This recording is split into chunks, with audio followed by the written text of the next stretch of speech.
Hello everyone, my name is Monique Pisters. I'm the head of tax of Grant Thornton in the Netherlands, and I welcome you to this new session on EU tax updates. Today I'm joined by Sasha Kerins, who's the head of international tax of Grant Thornton Ireland. And as you might know, Sasha and I frequently update on behalf of the GTIL network, companies and colleagues on EU tax updates. And today we will be talking with you on the new Omnibus Directive on direct taxation. We will be talking a little bit about the scope, the background, and more importantly, of course, what it means for international organizations.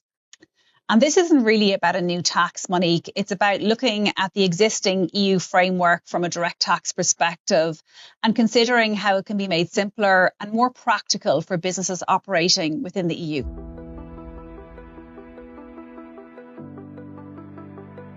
What the EU basically is doing is they are drafting a new directive. It's estimated to be issued in June 2026.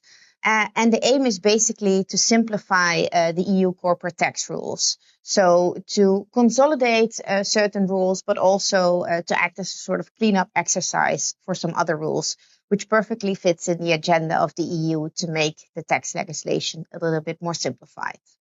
Exactly. And if you think about ATAD, anti-hybrid rules, interest limitation rules, and CFC rules, we've a myriad of legislation introduced across the EU at different times as a result of the BEPS initiatives, but also political pressure, but really not always interacting smoothly from a business perspective. Yeah. And there's also, of course, a strong political narrative around certainty, but also around competitive, especially in the post Pillar 2 environment we are currently in.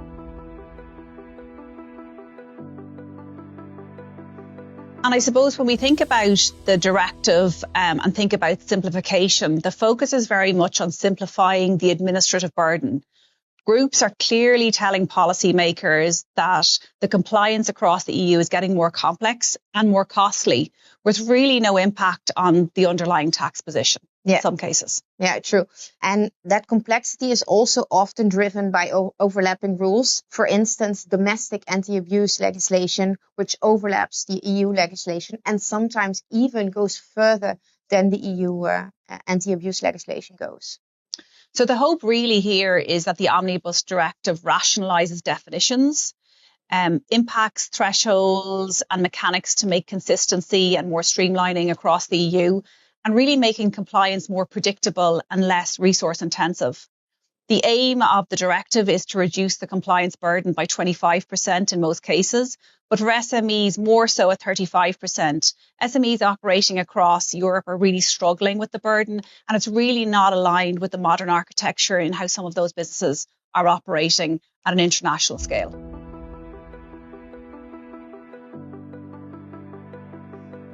And we can, of course, not talk or have a conversation amongst the two of us without discussing Pillar 2. So many groups are now asking whether the EU will finally acknowledge whether there are some legacy rules which are currently overlapping with the globe. How do you see this? Well, I think a good example here is the CFC rules. Yeah. Ultimately, you've got CFC, Pillar 2, businesses having to look at both systems side by side, and both systems really focusing on low tax jurisdictions. So creating complications with both those systems now in play post Pillar 2.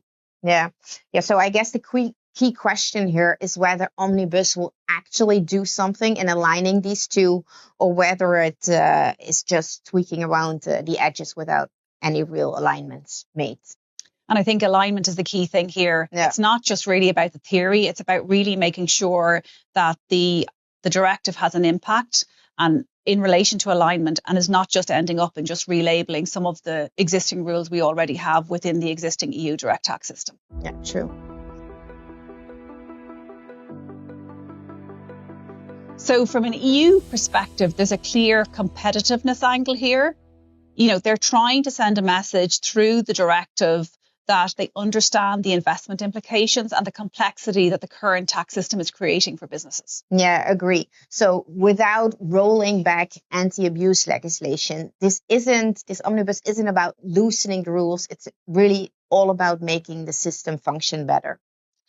And as with everything in tax, we'll have to wait for the draft directive to issue and the detail that's, included in there to really see if it has an impact on streamlining day-to-day operations for global businesses operating across the EU.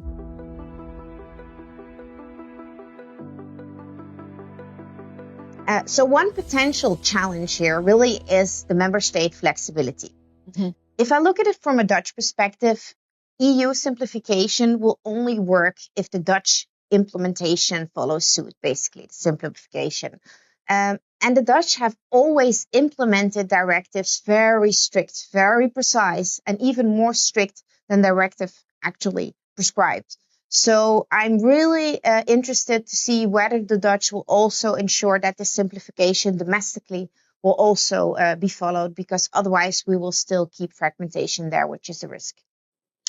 And I suppose from an Irish member state perspective, certainty is key, both for inbound businesses into Ireland and Irish headquartered businesses with complex global structure.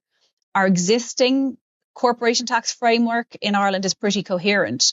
So from an Irish perspective, it's really important that the Omnibus Directive is aligned with that and doesn't try to reinvent any of the existing rules.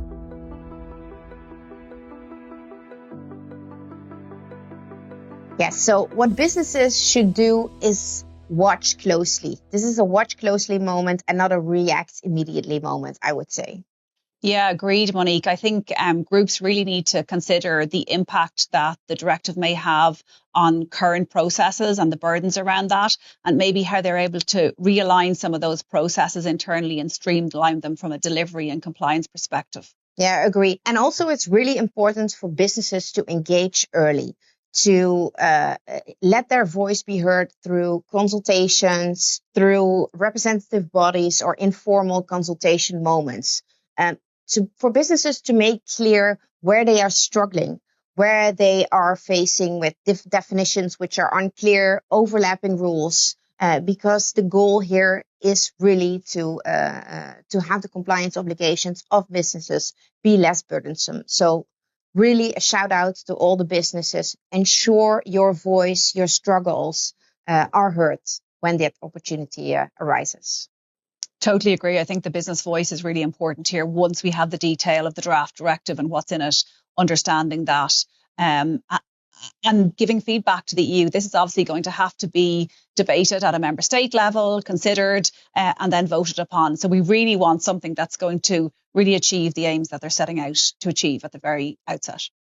So to summarize, the omnibus proposal isn't about new taxes. It's about the EU tax system and how we can make it function better going forward.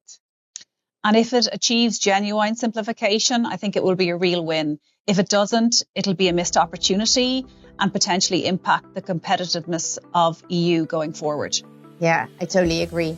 And to our viewers, thank you for watching. We will, of course, closely monitor the development of the new omnibus proposal. And in June, when it's issued, we will, of course, get back to you with further information and clarification. Sasha, thank you so much for joining us today in our Rotterdam office. And to our viewers, if you have any questions, feel free to pop Sasha or myself a question. Till next time.